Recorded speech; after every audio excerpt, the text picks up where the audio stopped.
Welcome to my channel. मेरा नाम है मृदुला और आज का हमारा टॉपिक है रोल ऑफ पेप्सिन इन प्रोटीनटाइजेशन और large intestine and small intestine का हम एनाटॉमी एंड फंक्शन देखेंगे। तो चलिए सबसे पहले पेप्सिन से स्टार्ट करते हैं। पेप्सिन जो है वो एक आपको एंडोपेप्टिडेज एंजाइम है जो कि प्रोटीन को पेप्टाइड्स में ब्रेक करता है बॉडी के अंदर। ठीक है, ये पेप्सिन जो है वो स्टमक में पाया जाता है और गैस्ट्रिक चीफ सेल्स जो है वो इसको सिक्रीट करते हैं एज अ पेप्सिनोजेन, जो कि एक इनएक्टिव जाइमोजेन होता है और ये कैपेबल नहीं होता है प्रोटीन को पेप्टाइड्स में ब्रेक करने के लिए। अब ये जो पेप्सिन कैसे प्रोटीन को डाइजेस्ट करता है ये देखते हैं। तो पेप्सिनोजेन जो है वो स्टमक के चीफ सेल के थ्रू जनरेट किया जाता है जब ये हाइड्रोक्लोरिक एसिड के कांटेक्ट में आता है, जो कि पैरेटल सेल्स जो होते हैं स्टमक लाइनिंग में वो रिलीज़ करते हैं। तो ये इस पेप्सिनोजेन को एक्टिवेट कर देते हैं। तो देखते हैं पूरा प्रोसेस। जैसे ही कोई भी पर्सन जो है फूड कंज्यूम करता है तो हार्मोन गैस्ट्रीन जो और वैगस नर्व्स जो है वो पेप्सिनोजेन के रिलीज को ट्रिगर कर देते हैं और साथ ही स्टमक लाइनिंग से आपको हाइड्रोक्लोरिक एसिड भी रिलीज होती है। और जो हाइड्रोक्लोरिक एसिड है जब वो रिलीज़ होती है तो वहाँ पे एसिडिक एनवायरनमेंट होता है, जिसकी वजह से पेप्सिनोजेन जो है खुद को अनफोल्ड कर देता है और क्लीव कर देता है ऑटो कैटालिटिक मैनर में, जिसकी वजह से पेप्सिन जो है वो डेवलप करता है जो कि एक्टिव फॉर्म होता है। ये पेप्सिन जो है वो पेप्टाइड बॉन्ड को हाइड्रोलाइज करता है जो जिसमें कि aromatic amino acids amine groups present होते हैं, जैसे ट्रिप्टोफैन, फिनाइन, एलानिन, टायरोसिन, और ये उनको स्मॉल स्मॉल पॉलीपेप्टाइड्स में फिर ब्रेक कर देता है। फिर ये पॉलीपेप्टाइड्स जो है फर्दर जाके स्मॉल और भी स्मॉलर पीसेस में स्मॉल इंटेस्टाइन में ब्रेक हो जाते हैं। तो इस तरह से पेप्सिन जो है वो प्रोटीन को पॉलीपेप्टाइड्स में कन्वर्ट करता है। एनाटॉमी और फंक्शन स्मॉल इंटेस्टाइन और लार्ज इंटेस्टाइन का। तो सबसे पहले हम स्मॉल इंटेस्टाइन देखते हैं। तो ये अबाउट 5 मीटर लॉन्ग होता है और ये ह्यूमन के एब्डोमिनल एरिया में प्रेजेंट होता है और इसके चारों तरफ आपको लार्ज इंटेस्टाइन होता है। ठीक है, ये स्टमक यानी कि स्टमक से कंटिन्यूस होता है यहाँ पे पाइलोरिक स्फिंक्टर के थ्रू, और एंड में ये आपको इलियक केकल वॉल्व के पास जाके एंड करता है, जहाँ यानी कि वो लार्ज इंटेस्टाइन से कनेक्ट होता है। ठीक है, तो एनाटॉमी में देखते हैं तो जो स्मॉल इंटेस्टाइन है वो 3 हिस्सों में बटा हुआ है। फर्स्ट है डिओडिनम, जो कि जस्ट स्टमक के बाद ये जो ब्लू से रिप्रेजेंट किया है ये आपका डिओडिनम है। ये सबसे शॉर्टेस्ट रीजन होता है और अबाउट 25 सेंटीमीटर लॉन्ग होता है। ये पैनक्रियाज, यहाँ पे आपके पैनक्रियाज प्रेजेंट होते हैं, इसके चारों तरफ ये कर्व बनाता है और डिओडिनम का मतलब होता है 12, और इसको ऐसा नाम इसलिए दिया गया है क्योंकि ये 12 फिंगर्स के विथ, यानी कि हम 12 फिंगर्स को ऐसे प्लेस करते हैं तो जो विथ क्रिएट होगी उतना ही ये आपको इस लॉन्ग होता है। ठीक है, यहाँ पे जो गॉल ब्लैडर और पैनक्रियाज होते हैं उनके सिक्रीशन जो है वो आपको डिओडिनम में आते हैं, आपको हेपाटो पैनक्रियाटिक एम्पुला की तरह। उसके बाद वाला हिस्सा आता है जजनम। ये मिडिल सेक्शन होता है और अबाउट 2 मीटर लॉन्ग होता है और जजनम का मतलब होता है एम्प्टी।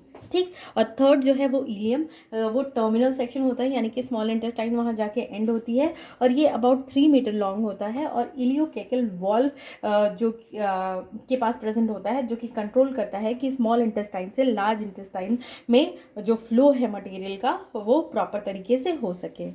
फंक्शन की बात करें स्मॉल इंटेस्टाइन की, तो ये जितने भी कंटेंट होते हैं फूड लेने के बाद ह्यूमन बॉडी में, उसको पेरिस्टाल्सिस के थ्रू आगे मूव करने में हेल्प करता है। साथ ही ये इंटेस्टिनल जूस सिक्रीट करता है। यहाँ पे आपको केमिकल डाइजेशन होता है कार्बोहाइड्रेट, प्रोटीन और फैट्स का।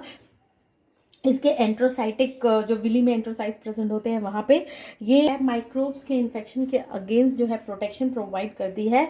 वो माइक्रोब्स जो कि हाइड्रोक्लोरिक एसिड से भी आपको सरवाइव करके स्मॉल इंटेस्टाइन में मूव कर चुके होते हैं, उनको ये किल करती है। यहाँ पे आपको सॉलिटरी लिम्फ फॉलिकल्स या एग्रीगेटेड लिम्फ फॉलिकल्स प्रेजेंट होते हैं उसके थ्रू। ठीक है, साथ ही ये हार्मोन कोलिसिस्टोकाइनिन रिलीज़ करती है और सेक्रेटिन रिलीज़ करती है और यहाँ पे मैक्सिमम जो न्यूट्रिएंट्स है उनका एब्जॉर्प्शन होता है। अब अब देखते हैं हम लार्ज इंटेस्टाइन। तो लार्ज इंटेस्टाइन जो है 1.5 मीटर लॉन्ग होती है और ये केकम से बिगिन होती है, जो कि राइट इलियक फोसा के पास है, और जाके रेक्टम में, रेक्टम और एनल कनाल में जाके ये टर्मिनेट हो जाती है। ये बेसिकली आपको अलग अलग रीजन्स में डिवाइडेड है। जैसे ये वाला रीजन जो है वो केकम है, ये असेंडिंग कोलॉन है, ये ट्रांसवर्स कोलॉन है, ये डिसेंडिंग कोलॉन है, यहाँ पे सिग्मॉइड होता है, यहाँ रेक्टम, और लास्ट में आपको जो है वो एनस होता है।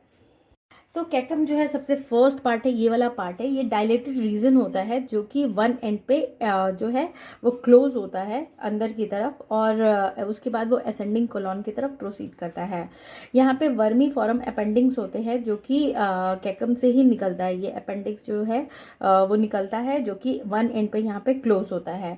ये लगभग जो अपेंडिक्स होता है वो 30 सेंटीमीटर लॉन्ग है और इसका स्ट्रक्चर भी इस कोलॉन की तरह ही होता है, बस इसमें ज़्यादा लिम्फॉइड टिश्यूज प्रेजेंट होते हैं। उसके बाद आता है असेंडिंग कोलॉन जो कि आपको कैकम से ऊपर की तरफ जाता है लिवर के पास। उसके बाद आता है ट्रांसवर्स कोलॉन जो कि लूप ऑफ कोलॉन होता है, जो पूरे एब्डोमिनल कैविटी में एक्सटेंड करता है, डियोडिनम और स्टमक के फ्रंट में, ठीक है। और फिर ये जो है आपका ट्रांसवर्स कोलॉन नीचे की तरफ कर्व कर जाता है, डिसेंडिंग कोलॉन जो कि एरिया कहलाता है। डिसेंडिंग कोलॉन जो है वो एब्डोमिनल कैविटी के लेफ्ट साइड में होता है और फिर नीचे की साइड फिर वो कर्व करता है मिडलाइन यानी कि अंदर की तरफ, जहाँ पे वो सिग्मॉइड कोलॉन का फॉर्मेशन होता है। ये एस शेप्ड कर्व होता है पेल्विस में, जो कि नीचे की तरफ रेक्टम में कंटिन्यू करता है।